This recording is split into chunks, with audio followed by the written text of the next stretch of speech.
Buonasera a tutti. Allora, io sono Damiano Boscolo e sono il titolare dell'SD Auto SRL.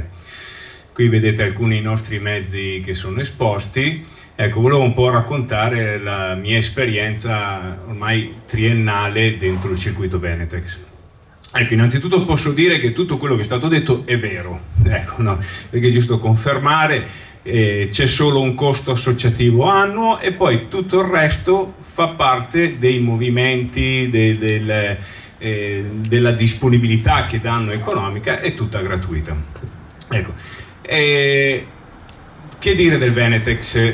Non si può pensare che nascano i miracoli, ok? Non è che entro dentro il circuito e divento ricco, no, però posso migliorare la mia attività, questo sì, perché il Venetex mi ha portato a far conoscere tantissime nuove aziende e io sono stato cliente di tante nuove aziende e questo ha fatto sì che diciamo, la possibilità di poter comprare e di poter vendere diventi tutto in maniera più semplice e anche più veloce dal punto di vista economico, il fatto appunto che il pagamento sia anche immediato.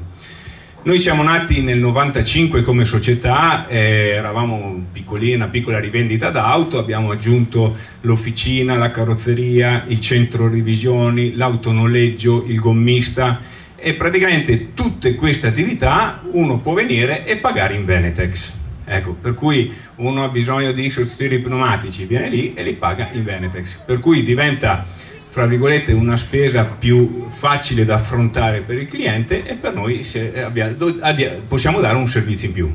Ecco.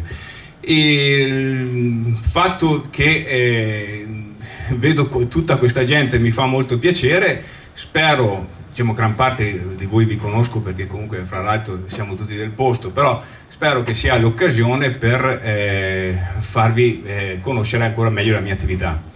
Ecco, non per ultimo volevo dire, da un anno a questa parte siamo diventati anche rivenditori ufficiali dei veicoli Piaggio, per cui conoscendo che qui dentro ci sono parecchi operatori del settore artigianale, ecco, potrebbe essere interessante anche quello.